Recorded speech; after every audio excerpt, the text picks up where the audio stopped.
जब भी किसी देश में किसी नेता या अथवा दल को ज़रूरत से ज़्यादा सत्ता मिल जाती है, वो 2/3 बहुमत से सीधे जाके सत्ता में विराजमान हो जाता है, तो वो कुछ ऐसा ही करता है जैसा कि हमें श्रीलंका में देखने को मिल रहा है। आप सभी का स्वागत है पीटी एजुकेशन चैनल पर। आज अपनी इंटरनेशनल रिलेशंस की इस सीरीज़ में हम चर्चा करेंगे श्रीलंका के संविधान में हो रहे 20वें संशोधन पर। श्रीलंका जो कि भारत का पड़ोसी देश है और भारत से मात्र 31 किलोमीटर की दूरी पर स्थित है। भारत और श्रीलंका के संबंध अगर आप देखोगे तो रामायण के समय से 2500 वर्ष से भी ज़्यादा पुराने हैं और हमें इसके ऐतिहासिक रूप से साक्ष्य भी देखने को मिलते हैं। श्रीलंका बेसिकली भारत की तरह ही ब्रिटेन की एक कॉलोनी था। ब्रिटेन ने यहाँ पे भी अपना पूरा का पूरा रूल्स जमा करके रखा और 4 फरवरी 1948 भारत के आज़ाद होने के बाद इसे ब्रिटेन से आज़ादी मिली। तो 1948 से लेकर के 1972 तक इसका नाम था सीलोन। ठीक है, ये इंग्लिश नाम था क्योंकि ब्रिटेन श्रीलंका तो बोल नहीं पाएंगे, ना लंका बोल पाएंगे, तो उन्होंने उसी से मिलता जुलता एक टर्म जिसे सीलोन कहते हैं वो जोड़ दिया। 1972 से लेकर के फिर इसका नाम बदला गया और 1978 तक इसका नाम रखा गया लंका। अब लंका सीधे अच्छा नहीं लग रहा था तो 1978 में इसमें श्री भी जोड़ दिया गया, तो श्रीलंका है ना। जैसे इंग्लिश में दी जोड़ देते हैं तो वैसे ही यहाँ पे इंडियन कल्चर के हिसाब से या इंडियनाइजेशन कल्चर के हिसाब से जो सब कॉन्टिनेंट में हमारे फैला हुआ है, तो श्री जोड़ दिया गया, श्रीलंका बन गया। अब देखिए दोस्तों, अभी का जो श्रीलंका का संविधान है ये 1978 में लागू हुआ था, यानी कि आज से 72 वर्ष पुराना ये संविधान है। भारत का संविधान 1950 में लागू हुआ था, 70 वर्ष हो चुके हैं। भारत की आज़ादी से यही संविधान चल रहा है, लेकिन श्रीलंका में काफ़ी बदलाव हुए। तो अभी का जो संविधान है जिसमें मैं 20वें संविधान संशोधन की चर्चा करने जा रहा हूं और मैं बताना चाह रहा हूं कि कैसे गोटाबाया राजपक्षा जो इस समय यहाँ के प्रेसिडेंट हैं और महिंद्रा राजपक्षा जो पहले प्रेसिडेंट रह चुके हैं और इस समय यहाँ के प्राइम मिनिस्टर हैं, इन्होंने कैसे इनके परिवार ने मिल करके पूरी श्रीलंका की सत्ता और श्रीलंका में जितने भी इंस्टीट्यूशंस हैं, जो भी डेमोक्रेसी वहाँ पे मौजूद है, उन सबको अपने हाथ में एक तरह से जकड़ के रख लिया है, पूरा का पूरा कैप्चर कर लिया है, होल्ड कर लिया है।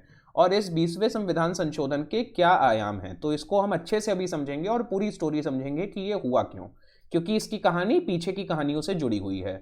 अभी आप ये याद रखिए कि 1978 में सबसे पहले श्रीलंका में पहला संविधान आया था। 1978 में उस समय श्रीलंका के जो नेता थे JR जयवर्धने, इनका नाम भी आप याद रखिएगा। अभी का जो यहाँ पे संविधान लागू है वो यही संविधान चल रहा है जिसमें 20वां संविधान संशोधन हो चुका है। अब आपने अक्सर पढ़ा होगा कि दुनिया में 2 तरह के सिस्टम होते हैं, एक प्रेसिडेंशियल फॉर्म ऑफ गवर्नमेंट होता है और एक prime ministerial form of government होता है। जैसे भारत और ब्रिटेन का अगर आप एग्जांपल लोगे तो यहाँ पे प्राइम मिनिस्टर हैं, हालांकि भारत में प्रेसिडेंट भी होता है, लेकिन जितने भी देश हैं मैक्सिमम, यूरोप के मैक्सिमम देशों में आप जाओगे आपको प्राइम मिनिस्टर सिस्टम मिलेगा। लेकिन अगर आप अमेरिकाज में देखोगे या साउथ अमेरिका में देखोगे तो आपको प्रेसिडेंशियल सिस्टम भी मिलेगा। तो अमेरिका का प्रभाव जहाँ जहाँ है वहाँ पे आपको प्रेसिडेंशियल सिस्टम मिलेगा, या फिर ऐसे देश जहाँ पे आर्मी बहुत ज़्यादा मजबूत है तो वहाँ पे जो आर्मी का चीफ होता है वो सीधे प्रेसिडेंट बन करके सारी सत्ता अपने हाथों में ले लेता है। यह हमें देखने को मिलता है। लेकिन कुछ ऐसे देश होते हैं जहाँ पे प्रेसिडेंट और प्राइम मिनिस्टर दोनों होता है। अब श्रीलंका का उदाहरण कुछ ऐसा ही है, जैसे कि गोटाबाया जो है इस समय के राष्ट्रपति हैं और महिंद्रा राजपक्षा इस समय के पीएम हैं। इसके पहले 2015 से लेकर के 2020 तक कौन था? 2015 से 2020 तक मैत्रीपाल जो सिरिसेना है वो यहाँ के राष्ट्रपति थे और रानिल विक्रमासिंघे यहाँ के प्राइम मिनिस्टर थे। अब हम समझने की कोशिश करते हैं थोड़ा सा श्रीलंका के मैप को। देखिए श्रीलंका, मैं यहाँ पे आपको श्रीलंका की सिविल वॉर से जुड़े हुए मैप भी लेकर के आया हूँ, क्योंकि LTTE यानी कि liberation tigers of Tamil Eelam, Eelam का मतलब होता है राष्ट्र, नेशन, तो तमिल राष्ट्र बनाने की जो मांग थी LTTE की, उसको यहाँ पे थोड़ा सा आप समझिएगा। देखिए नवंबर 2005 के पहले इतने बड़े क्षेत्र पर, ये जो रेड वाला पोर्शन दिख रहा है ना, इस पर LTTE का कब्जा था, तो ये काफी बड़ा क्षेत्र था। लेकिन महिंद्रा राजपक्षे जब राष्ट्रपति बने और उनके भाई जो हैं गोटाबाया राजपक्षा जो कि आज के राष्ट्रपति हैं, ये उस समय के आर्मी जनरल थे और ये अमेरिका से पढ़ करके आए थे। अमेरिका से इन्होंने मिलिट्री ट्रेनिंग भी हासिल की थी। अमेरिका के ये नागरिक भी हैं, इनकी डुअल नागरिकता है, हालांकि श्रीलंका में ये मान्य है, भारत की तरह नहीं है। तो इनके नेतृत्व में जो पूरा अभियान चला 2005 के बाद, उसमें आप देखिए इसके बाद से मैप आपको चेंज दिखेगा। नवंबर 2005 के बाद जनवरी 2007 में देखिए क्या हुआ, फिर जनवरी से उसी साल के अंत में दिसंबर 2007 में क्या हुआ, फिर नवंबर 2008 में क्या हुआ, मई 2009 में फाइनली जो रिबेल लीडर था वेलुपिल्लाई प्रभाकरण, ठीक है, इसको मई 18 2009 को मार गिराया गया। और ये भारत के लिए काफी, क्योंकि भारत के जितने भी तमिल पार्टीज हैं और जो तमिलनाडु की रीजनल पार्टीज हैं, तमिल के नेता हैं, वो इसका पूरी तरीके से विरोध करते हैं, क्योंकि ये जो लड़ाई लड़ रहा था व्यक्ति, ये तमिल था और ये तमिल के अधिकारों की लड़ाई लड़ रहा था। लेकिन श्रीलंका में जो मेजॉरिटी है वो सिन्हाला बुद्धिस्ट की है और सिन्हाला बुद्धिस्ट इसके खिलाफ थे। तो अगर आप कभी आपसे चर्चा की जाए कि सिविल वॉर में कौन सा ऐसा ग्रुप है किस देश में जो सबसे ज्यादा पावरफुल था किसी समय पे, तो वो LTTE था। याद रखिएगा, इसके पास खुद के अपने एयरक्राफ्ट्स भी थे, क्योंकि भारत से भी इसको काफी सपोर्ट मिलता था। और यहाँ पे ये छोटा सा जो आपका पूरा एडम्स ब्रिज है, जिसे राम सेतु कहते हैं, ये पूरा भारत और श्रीलंका को जोड़ता है। तो यहाँ पे आप याद रखना कि ये जो जाफना प्रदेश है ना, ये जाफना जो शहर है इनका, ये पूरा का पूरा तमिल वाला एरिया है। और यहाँ पे मैडम सुषमा स्वराज आज से, जब वो श्रीलंका की अपनी यात्रा पे गई थी 4 साल पहले, जब वो MEA थी भारत की, तो वो यहाँ पे भी गई थी। भारत यहाँ पे जो ये पूरे का पूरे इफेक्टेड एरियाज हैं जहाँ पे सिविल वॉर की वजह से काफी नुकसान हुआ, वहां पे भारत ने कमिट किया है कि वो 1 लाख से ज्यादा हाउसेस का निर्माण करेगा। तो ये सारे भारत के कमिटमेंट्स हैं। फिर यहाँ पे आप देख सकते हो, यहाँ पे काफी इनके इंपॉर्टेंट पोर्ट्स हैं, जैसे कि कोलंबो आप देख सकते हो, और यहाँ पे आप देख सकते हो माउंट पेड्रो दिख रही है आपको, ये नेशनल पार्क आपको दिख रहा है, और अनुराधापुर इसकी एंशियंट राजधानी है। तो ये कुछ इंपॉर्टेंट जानकारी थी श्रीलंका से मैप से जुड़ी हुई। अब हम आपको सीधे लेके चलते हैं अपने पॉइंट पे आज के, और अब इसको हम चर्चा को धीमे धीमे समाप्त करते हैं। तो देखिए, मैं आपको 3 चीजें बताऊंगा। अभी का जो 20वां संविधान संशोधन हुआ है, इसकी जो जड़ें हैं ना, इसके लिए आपको 18th और 19th कॉन्स्टिट्यूशनल अमेंडमेंट भी समझना पड़ेगा। ये कुछ ऐसा ही है कि जिसने इंडियन पॉलिटी बहुत अच्छे से पढ़ी होगी उसको पता होगा कि भारत में इंदिरा गांधी के समय पे गोलकनाथ केस होने के बाद से जो लगातार जुडिशरी और पार्लियामेंट के बीच में एक लड़ाई शुरू हो गई कि एक बार जुडिशरी कोई कानून मतलब उस पर अपना एक फैसला दे, तो उसके बाद पार्लियामेंट एक कानून पास करके कहे, एक बिल पास करके कहे कि नहीं, जुडिशरी की इसमें कोई भी पावर नहीं है, कुछ ऐसा ही है। तो जो 18वां संविधान संशोधन था वही 20वां संविधान संशोधन है, ये समझिएगा। लेकिन 18वें संविधान संशोधन की पावर को कम करने के लिए 19वां संविधान संशोधन लाने वाले कौन 2 व्यक्ति थे, जिनका मैंने अभी जिक्र किया था, मैथिलीपाला सिरिसेना और रानिल विक्रमासिंघे, जो 2015 से 2020 तक यहाँ के प्राइम मिनिस्टर और प्रेसिडेंट थे, जिनके भारत से संबंध काफी अच्छे थे, क्योंकि राजपक्षा परिवार इसके पहले वाले टर्म में प्रो चाइना हो चुका था, लेकिन अभी के टर्म में उसने एक बैलेंस बना करके रखा हुआ है, जो कि अच्छी बात है, भारत के लिए अच्छी बात है। तो 2015 से 2020 तक ये जो दल था, ये राजपक्षा परिवार को हराने के लिए आया था। और इस पे मेरा सेपरेट लेक्चर पड़ा हुआ है, जब श्रीलंका में पार्लियामेंट की 2/3 सीटें इस बार राजपक्षा परिवार की पार्टी SLPP ने जीत ली, तो मैंने उसमें समझाया कि क्यों मैथिलीपाला सिरिसेना और रानिल विक्रमासिंघे हार गए। तो ये देखिए, जो 20वां संविधान संशोधन है, इसकी मदद से क्या होगा कि जब प्रेसिडेंट जो है उसको ज्यादा शक्ति मिल जाएगी और जो पार्लियामेंट है वो पूरी तरीके से कमजोर हो जाएगी। 2/3 मेजोरिटी से ये पास हो चुका है। और 20वें अमेंडमेंट से क्या होगा, राजपक्षा परिवार का जो पूरा का पूरा पहला टेस्ट था एडमिनिस्ट्रेशन में, क्योंकि इसे पहला ही टेस्ट कहा जाएगा, ये लोग अभी अभी पावर में आए हैं, पहले प्रेसिडेंट का चुनाव जीता, फिर पार्लियामेंट का चुनाव जीता, तो इसमें थोड़े बहुत कंसर्न थे। लेकिन जो इंटेलेक्चुअल बुद्धिस्ट क्लर्जी है वो श्रीलंका के साथ है, और उनको थोड़ा सा अपीस करने के लिए ये पूरा संविधान संशोधन किया गया। अब यहाँ पे आप देख सकते हो 225 सदस्यों की इनकी संसद है, जिसमें 156 MPs ने इसके पक्ष में वोट दिया, 65 ने इसके विरोध में वोट दिया। हालांकि 8 अपोजिशन के MPs ऐसे हैं जिन्होंने फेवर में लेजिस्लेशन के वोट किया, तो ये भी काफी इंपॉर्टेंट बात है। लेकिन इसको सुप्रीम कोर्ट में चैलेंज करने की बात की जा रही है। कम से कम 39 पिटीशंस अभी तक सुप्रीम कोर्ट में लगाई जा चुकी है।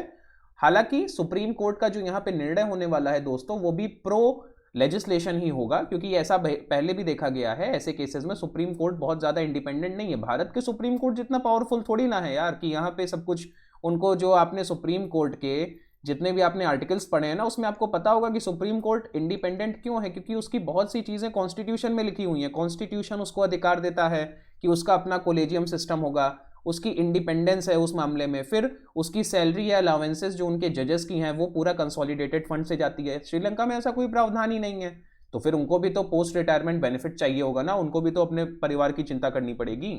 तो लेजिस्लेशन में 2/3 मेजोरिटी से ये पास हो चुका है। हालांकि इसमें कुछ क्लॉजेस हैं जिनको लेकर के एक रेफरेंडम होगा, लेकिन रेफरेंडम में भी श्रीलंका में राजपक्षे परिवार की जीत होने वाली है जिस हिसाब से इस समय के हालात हैं। अब देखिए इसमें हुआ यह है कि पूरी की पूरी तरीके से प्रेसिडेंट का कंट्रोल हो गया है। देखिए 18वां जो संविधान संशोधन हुआ था वो महिंद्रा राजपक्षे ने 2010 में किया था। 2010 से 15 तक वो श्रीलंका के राष्ट्रपति थे। जब मोदी जी यहाँ पे जीत के आए थे 2014 में, तो उस समय जब उन्होंने इनवाइट किया था श्रीलंका से सार्क नेशंस को, तो श्रीलंका से महिंद्रा राजपक्षे आए थे। आपको याद होगा 15 में वो हारे थे, जिसमें उन्होंने भारत पे भी आरोप लगाया था कि भारत की जो भारत की जो रॉ है, आईएसआई तो पाकिस्तान की है, तो भारत की जो रॉ है उसने यहाँ पे इंटरवीन किया। अब ऐसे तो आरोप लगते ही रहते हैं, कोई सच पूरा तो कोई जानता नहीं है, बिटवीन द लाइन्स की बातें होती हैं, समझने वाले समझ लेते हैं। तो देखिए 18वां जो संविधान संशोधन है 2010 में ही आते उन्होंने किया था।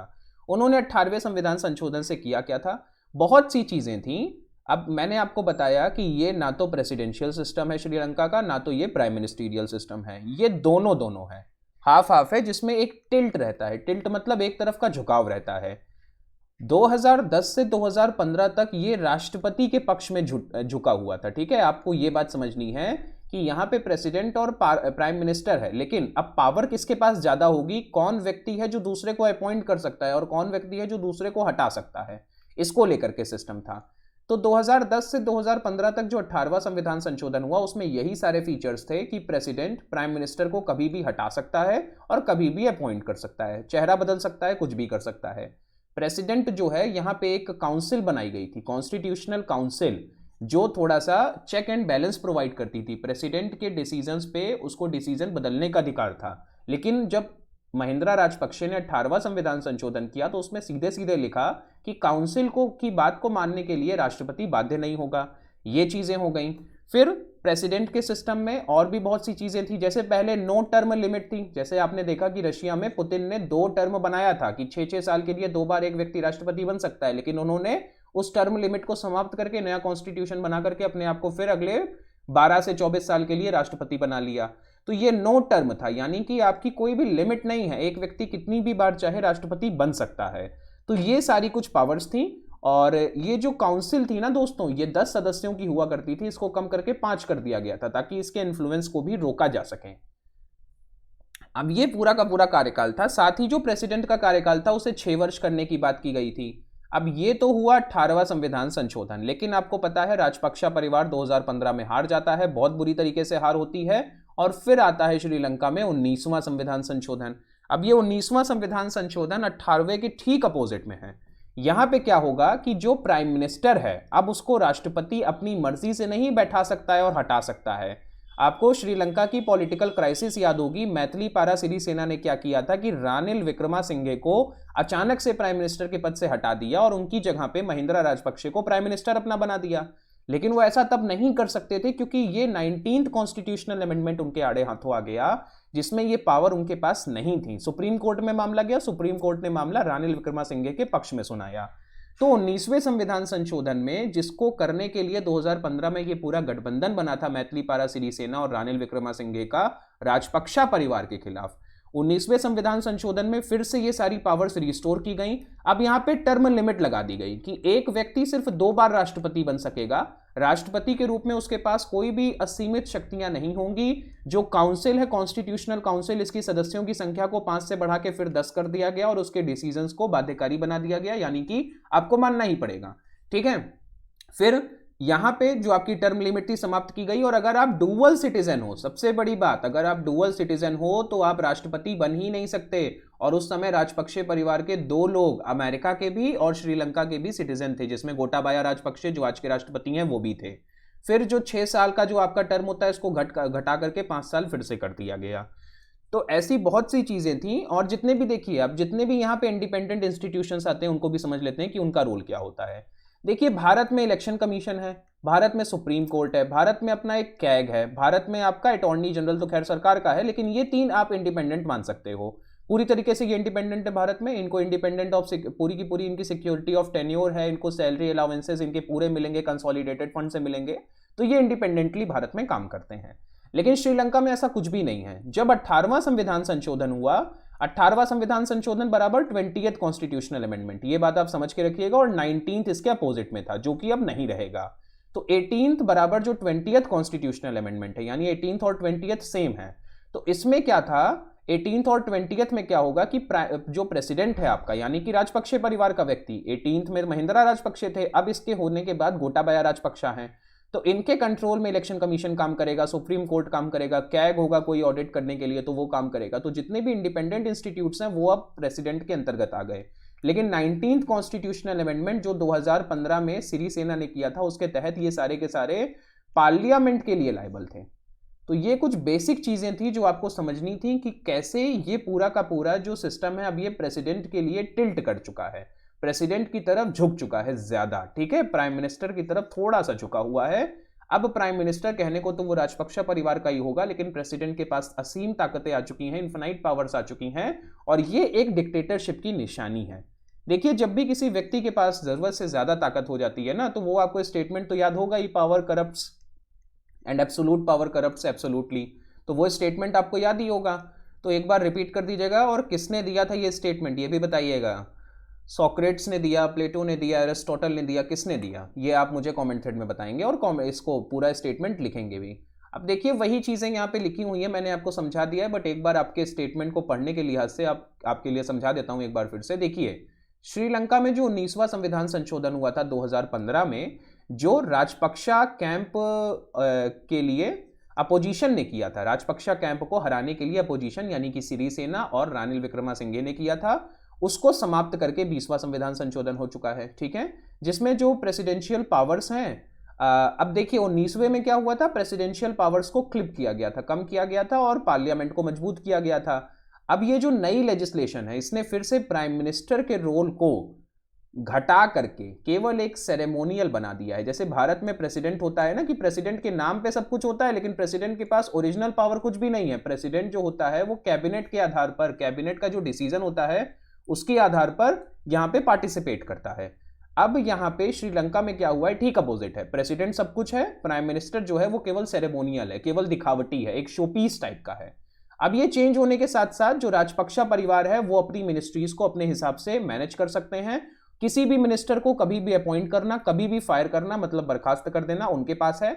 अब देखिए, जितनी भी आपकी अथॉरिटीज हैं, इंडिपेंडेंट अथॉरिटीज जिनकी मैं बात कर रहा था, चुनाव कराने के लिए, पब्लिक सर्विस के लिए, पुलिस के लिए, ह्यूमन राइट्स के लिए, ठीक है, और ब्राइबरी या करप्शन चार्जेस की, जैसे कि CVC होती है, विजिलेंस कमीशन भारत में, है ना, और CBI होती है, ये जितने भी कमीशन है अब वो वही अपॉइंट करेंगे, राष्ट्रपति के पास सारी शक्तियां आ गई। अब देखिए, अगर ये प्रश्न पूछा जाए कि जब एक ही व्यक्ति के हाथ में सारी शक्तियां आ गई हैं तो पावर, एब्सोल्यूट पावर तो करप्ट करेगी ही, ये तो पहले से कहा गया है, तो ये कहीं टायरनी की तरफ ना आगे बढ़ जाए। जो श्रीलंका में आपको पता है पिछले वर्ष वहां पे टेररिस्ट अटैक हुए थे, टेररिस्ट अटैक जो था वो एक फाइनल ब्लो था मैथिलीपाला सिरिसेना और रानिल विक्रमासिंघे के बीच में। ये मैंने पहले की वीडियोस में बताया है कि पहली बात तो वो लोग सिक्योरिटी नहीं प्रोवाइड कर पाए, और दूसरी बात जो टेररिस्ट अटैक हुए ना, उसके बाद वहां पे जो सिन्हाला बुद्धिस्ट हैं, इनके मन में एक इनसिक्योरिटी आ गई कि ऐसा है, राजपक्षा परिवार के पीछे एकजुट हो जाओ, इनको सारी शक्ति दे दो, वरना हमारे देश में बहुत नुकसान हो जाएगा।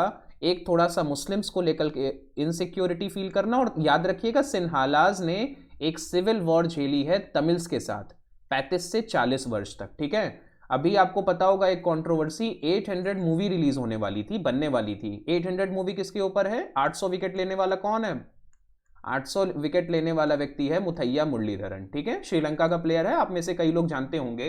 तो ये जो मुथैया मुरलीधरन है ना, ये हैं तो श्रीलंका के, लेकिन ये तमिल हैं, और ये उस समय श्रीलंका की टीम में खेले जब श्रीलंका में एक सिविल वॉर चल रही थी, जिसमें तमिल्स को मारा जा रहा था लगातार, वॉर क्राइम हुए हैं, यूनाइटेड नेशन ने काफी आरोप भी लगाए हैं, है ना, कि इनकी सेना ने बहुत ज्यादा वॉर क्राइम्स किए। तो मुथैया मुरलीधरन के ऊपर ये मूवी बन रही थी, जिसमें आपके साउथ के जो कलाकार हैं तमिल फिल्म इंडस्ट्री के, विजय सेतुपति, वो रोल करने वाले थे। लेकिन इसको लेकर के इतनी ज्यादा कंट्रोवर्सी हुई, तमिलनाडु में भी कंट्रोवर्सी हुई, पॉलिटिकल पार्टीज ने अपोज किया कि भाई मुथैया मुरलीधरन यानी कि तमिलों के साथ तो बहुत अत्याचार हुआ है, आप ये मूवी मत बनाइए। तो इस मूवी को पूरी तरीके से, इस प्रोजेक्ट को ही हटा दिया गया। पेपर में हेडलाइंस में था, आपने अगर पढ़ा हो तो ये पूरा का पूरा रोल है। अब सिन्हालास जो हैं, इनको ये बात समझ में आ गई कि राजपक्षे परिवार को मजबूत करते चले जाओ।